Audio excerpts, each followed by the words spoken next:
24 घंटे में जब भी आपको मौका मिल जाए, कोई भी क्रिया में साक्षी को संभालें। साक्षी के संभालते दो परिणाम होंगे, क्रिया धीमी हो जाएगी, कर्ता क्षीण हो जाएगा, और विचार और बुद्धि कम होने लगेगी, विचार शांत होने लगेंगे, बुद्धि का ऊहापोह बंद हो जाएगा। कोई छोटा सा प्रयोग, कुछ नहीं कर रहे हैं, सांस को ही देखें। सांस भीतर गई बाहर गई, सांस भीतर गई बाहर गई, आप उसको ही देखें। लोग मुझसे पूछते हैं कोई मंत्र दे दें, मैं उनको कहता हूं मंत्र वगैरह ना लें, एक मंत्र परमात्मा ने दिया है, वो श्वास है, उसको देखें। श्वास पहला मंत्र है।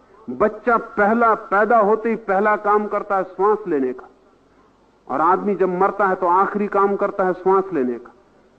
श्वास से घिरा है जीवन। जन्म के बाद पहला काम श्वास, वो पहला कृत्य है।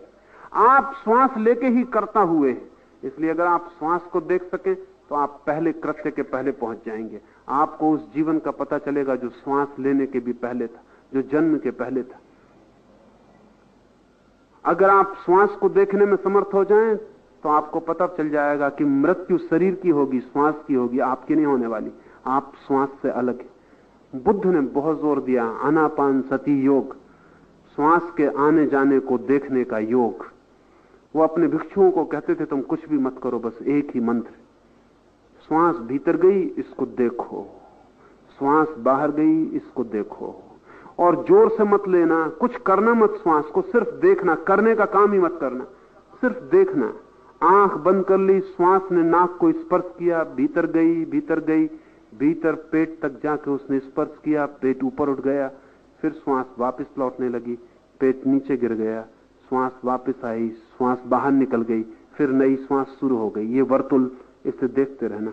अगर आप रोज 15-20 मिनट सिर्फ श्वास को ही देखते रहें तो आप चकित हो जाएंगे। बुद्धि हटने लगी, साक्षी जगने लगा, आंख खुलने लगी भीतर की, हृदय के द्वार जो बंद थे जन्मों से खुलने लगे, सरकने लगे।